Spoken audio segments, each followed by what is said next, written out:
I'm not sure if you're the same, but it's been an uncharacteristically busy start to the year, which has been really great. Typically, January and February are pretty quiet on the shoots front. But this week is a massive week for me. Starting off with some event coverage, shooting some overlay and interviews that will make the spine of the edit. For this shoot, I opted to travel with a slimmed down camera package with the FX2 combined with the 24-70 as well as the 70-200 to capture all the event coverage as well as interviews. In the past, I've generally used the FS5 along with a 24-70 and Easy Rig, and I found it really difficult to capture good authentic looking events coverage because you stick out like a sore thumb with the Easy Rig.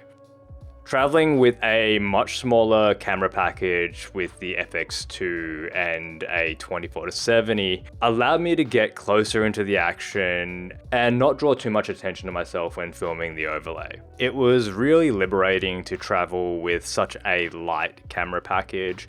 It made the process of filming event footage a lot more fun for me. The inbuilt stabilization of the camera was really incredible, allowing me to film with the 70-200 handheld and get some really usable shots. My interview setup was pretty simple, with the Aperture 300X and Light Dome 2 as my key light, and Pavo Tube 30C as my kicker edge light. And I had a reflector to lift the fill side as I was going for a more high key look.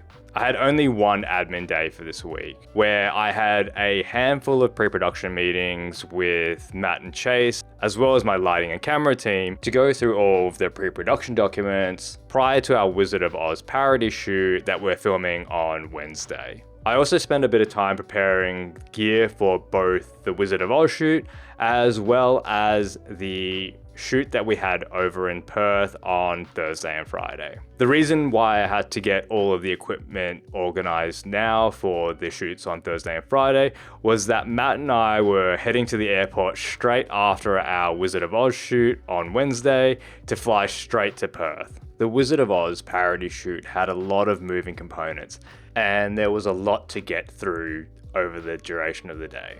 We had 10 crew working in total, and the camera team was split into 2 units. The main unit got coverage of all of the scenes, whilst the secondary unit was a green screen unit, capturing content with the talent that we just finished filming with to be composited later. Having these 2 separate units was the only way that we were able to get through all of the content that we needed to capture within the allocated time period. As I mentioned in my last vlog, the schedule wasn't the most ideal as we were working with the availabilities of each of the talent for each of the scenes.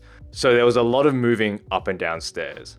Fortunately, my gaffer Alex and best person Geordie had enough equipment to have 2 separate lighting kits, one for upstairs and one for downstairs, enabling us to move quickly without having to shuttle lighting equipment up and downstairs. This also enabled us to pre-light the scenes that we were shooting next, so that once we were finished filming in our current location, we could move to the next location and be ready to shoot with very little downtime, which was a massive time saver. I'm super proud of what the crew was able to achieve on the day, and we even finished early. This goes to show what proper preparation and good scheduling can do for a production. A huge thanks to the crew that worked on this project. They were amazing collaborators, and we couldn't have done it without them. If you're looking for crew in Melbourne, I've left a link with their socials down in the description below.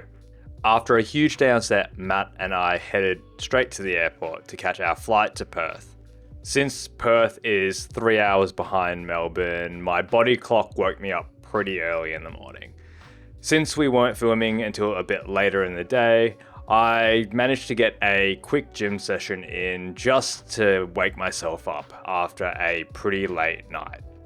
So I just finished rigging the camera, got the FX6 with the Pyro 7 and just an NTG4 Plus and the Rode Wireless Go 2s for some interviews and overlay today.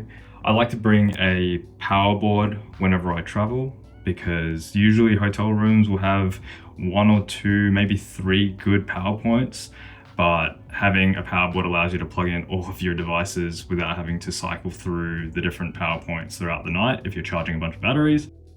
I've opted to bring the old BPU charger for the Sony batteries for the FX6. I don't actually like bringing the power adapter that comes with the FX6 because it's 3 pieces that you have to bring: the power plug, the ballast power brick thing, as well as the actual battery charging plate. I opt to bring this one because it's only the power cable and charging station. Just one less thing to worry about. I really enjoy having an easy beginning to a shoot day, especially when you're traveling from interstate and have a bit of a time difference like there is between Melbourne and Perth. We caught up with our client before the shoot just to go through the things that we needed to capture during the day. I can't go into too many specifics in regards to what we were capturing, but there were 2 videos that we were capturing interviews and overlay for whilst we were over in Perth. One for optometry as well as one for audiology. For these interviews, we kept the lighting setups pretty lean, as for the optometrist and audiologist interviews, the rooms that we were filming in were very small. So basically we had an Aperture 300X with the Light Dome Mini for the key and an overhead boom for audio. For the interviews with the patients, we had a little bit more liberty in terms of lighting because there was a little bit more space.